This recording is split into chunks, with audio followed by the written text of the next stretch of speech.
Right, so go cash the cuig. Líon isteach an Codáin nabhrialta nó an iver mas a bhascathe atá an asnamh. Codáin nabhrialta sin lascadán, right? So, Janie mé A, cuig A. I have hain is shocked hain degu. Sin mar an ggéine nó corrum le céird. Well, tá slán iver agus Codáin agam. I have a whole number and a Codáin, a fraction, which makes that a mixed number. Tá mé géirí lascadán, I want a fraction where the ivror is níos mó ná an tanamnóir, numerator is heavier than the denominator. How do I get that? I have to make the top heavier than the bottom, right? So, feici mé an hain. Cévéid slán ifrica atá istrí an seo. How many full sets of hain degus are in there? There's one full set. There's hain degus. Tá hain degus an seo agam. Tá shocked agam an seo. Is féidir am iad himú le chéile agus faimse up hain degus. And sin ceist a cuig. Right? Sin conna síanan sibé.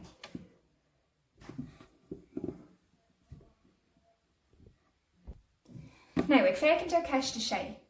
A. Is 3 octú diver a dóieg.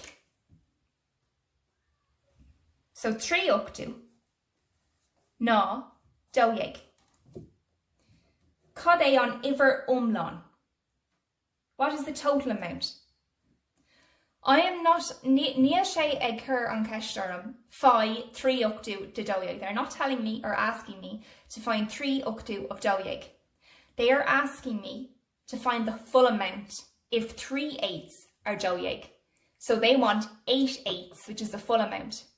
So for this case, I use my second rule. So the two rules are, if you see the word de, or if they want you to find 3 octú of something, it's rein bun, fá bor, right? But if they ask for a slán iver, or iver umlán, which is here, iver umlán, or I'll just write umlán, you do the opposite. So you rein bor, fá bun. So which one am I being asked for in this ceist? Is 3 octú diver a dóieg? Iver umlán equals, they want the iver umlán. So I use the second method. Rein bor, broner, rein bor, fá bun. So dóieg reint bor, which is a 3. 3 into dóieg goes cera or. Okay? Fá bun, which is ocht. Car fá ocht ná, trucadó. And sin an freigra. Okay? Sin conna sían an siv ceist sé. Okay, ceist shocked A. Simig gá agus 3 octú aráiste agus gá agus 3 ceathrú de aráiste. Right. An féidir le mééis sin I dhéanamh ní féidir. Cén fá mar tá na anamnóirí difriúil. Tá orm é a athrú gotí an anamnóir céine. So, an tanamnóir céine. So, I'm going to fá this by dó, her dó, and I'm going to get 3 fá dó is sé, car fá dó is ocht. Now I have octú and octú, right? So, scríf mé amach ríis. Gá agus 3 octú plus gá agus sé octú. Codify mé. Sé plus a 3 ná ní octú. Dó plus a dó ná cahar. So I have cahar agus ní octú, or an bhfuil ein méid umlán is deach an seo, tá, we have 1 full ocht octú and 1 fága. So that is 1 and 1 octú. This ní octú is equal to hain agus hain octú. So I'm going to add the cahar and the hain, and I get cuig agus hain octú. Right? Sin ceist shocked. Now, ceist shocked B. Cévéid níos lú ná cahar is gá cuigú atá dó agus shock dehu. Sin jalú. Okay? Sin jalú. And shock C. Cad a caithí mé a himú le 3 agus cuig octú chun sé agus lá a ríis sin jalú. Alright? Now guys, níl mé chun octaní agus de a dhéanamh amach mar ní le ceist amháin I gceist iontu ach tosó cuirí mé tú sló, okay? Dit chailach over ocht. Dit chailach cuig doiegu the valvacon gach law. Caveid malvacon a dishid shockton. So they ate cuig doiegu gach law. Caveid, what total amount did they eat of the melon in a week? Shin tús, okay? Iverni, rit circa, shocked up to the kilometre gach law. Caveid kilometre a rishi in ni law. Well, it's shocked up to in law 1. Fa, ni law. Alright? And then iverda, dit donica ga is ga cuigu de uil. Dit orla hen is shocked dahu de uil. Caveid uil san umlan a dishid. Ma feckin shiv san umlan, that means in total, which means simu. So ga is ga cuigu plus simu, hen is shocked dahu. Right? So shin kunas occurring shiv tus lena kesh na shin. I gorla nog shocked o hen is afra on capital show atá I guessed, right? So ní lein rud nua ann tá sé or tá have dul sheer na Codáin atá clúdatha again, right? So ceist a hain matchall ga ceist leis an bhreag ar ceart. Níl mé connéisisin dhéanamh amach tá mé connéisisin a ligant díobh hain, right? Agus just buin trí lás tú. Má tá tú gramatha ar ein count dómh, Jane skip air, right? Bugger right buddy on Kane Kesh Ella and K Kesh Ella, and then chance come my shiv and size ruling out the end of, and if there was one you were stuck on, you might get the answer. If you got we say you got 4 out of 5, you'll know that the last answer has to be the 5th, okay? So Jane may sample dina Kesh na Ella a will couple Kesh unto, right? So Iver do A, now we're on Lahanuk shocked o'hain, okay? Curna Codáin show in words ag tosu leis an gown is mo, right? So na Codáin atá agam na trí séu, do or ga doiegu, hain striu, cuig doiegu agus hain cahru. Right, tá mis ag fecin dir sin agus níl clú dá laiad agam. Cain count an count is mo, no an count is lú, not an ocean, right? Codgar féidirlum dhéanamh. Is féidirlum iad a ahrú. Go dtí Codáin cóbhéasacha ach sa slí is gur féidirlum a achans céir dé an count is mo agus an count is lú. So for example, I have ga doiegu and I have cuig doiegu. Bheadh sé an éascadum iad a chur in ord mas rud é go raibh gach rud ina doiegu. Right? So shindirach I will make one dhéanamh. I'm going to change the ones that aren't doiegus into doiegus to make life easier. Alright? So, trí séu, conna sa bhogam se, ó sé go dtí doieg. It's fá, do.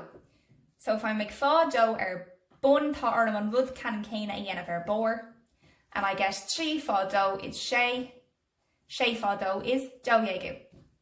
Doieg, so sé doiegu, right? This one.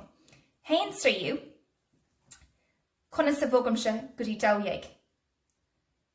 Well, trí fá, cahar is doieg.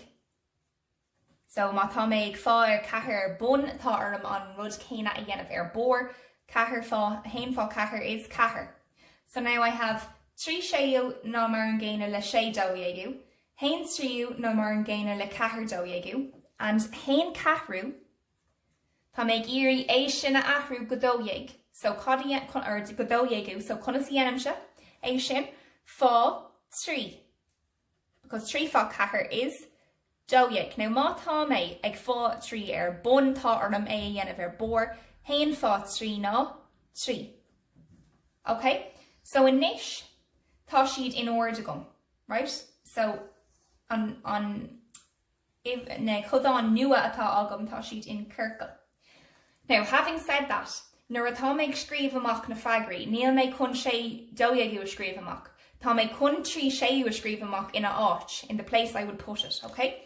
So curna Codáin seo in ord ag tosu leis an count is mo. Cad an count is mo, the biggest one.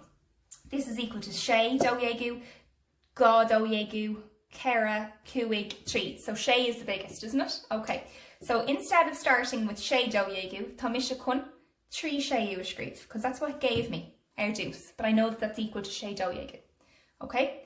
Second biggest, I had sé, so now I have gá dó dhéigiú, ceithre, cúig, trí. Next one is cúig. What do I write it as? Cúig, mar bhí sé agam mar sin sa ceist, okay? Cúig dó dhéigiú. Cé ceann eile. Gá dó dhéigiú, ceithre, trí. Ceithre. An scríofaí mé ceithre dó dhéigiú? Ní scríofaí. Scríofaí mé haon tríú. Cén fá mar sin an rud a bhí agam sa ceist. It's mar an géine, it's clochrum le, it's equal to ceithre dó dhéigiú, but I'm going to write it the way it was given. Haon tríú. Now next I have gá dó dhéigiú, no trí dó dhéigiú. Trí is níos mó na gá dó dhéigiú, so tá mé chun haon ceithre with scríobh. Agus an ceann dearnach is gá dó dhéigiú. An sin chuna sa curran sibh Codáin in ord. Okay, an ceann is mó go dtí an ceann is lú. Now, gcóir ceist a trí, cricnig iad seo chun Codáin chomhéasacha a dhéanamh díobh, right? So, finish these to make them equivalent fractions. So, tá an tolas sin agam ón gceist, right? Gá tríú fá cúig cúigú. Ná, right? Agus tá orm se é sin a lína isteach an freigra. Now,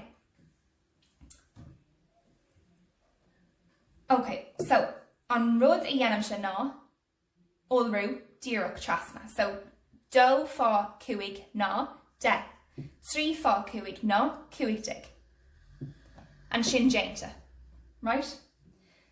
Just pretend go raibh iad san imetha, they were missing. So ceist, right? Saola gur béis sin an ceist. Imagine this is a question. Gá tríú fá ná, de, cúig déigiú. How would I know how to fill that in? Well, bhí mé ar trí, bhog mé go dtí cúig, trí fá céird ná cúig, déig, bronar, trí go dtí cúig déig, trí fá céird ná cúig déig, fá cúig. Dó fá céird ná de, fá cúig. So I put the cúig in here, agus an cúig an seo. So that's how you do it the other way, alright? Now, I gcóir ceist a ceithre, tá an rud céine a dhéanamh, ach tá sé bunathe ar rian, okay? So, déanfaí mé ceithre é. So, I have sé dethú, brónar now ní féidir le bhééis sin a eá. Okay, so tá sé dethú agam, roinnt ar dó or lá, ná mar an géine le cúigú. Tá orm na buscí sin a lína isteach. Okay? So, chuna sa dhéanam se é sin. Well, bhog mé ó de síos go dtí cúig, chunas ar bhog mé, roinn mé ar dó. Má tá mé tar éis ag roinnt rud ar bun, tá orm an uimhir céine a chur isteach ar bór. So, it's dó.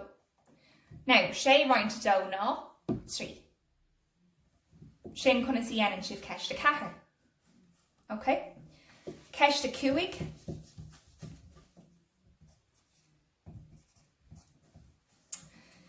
Líon isteach an Codáin neamhrialta nó an uimhir mheascatha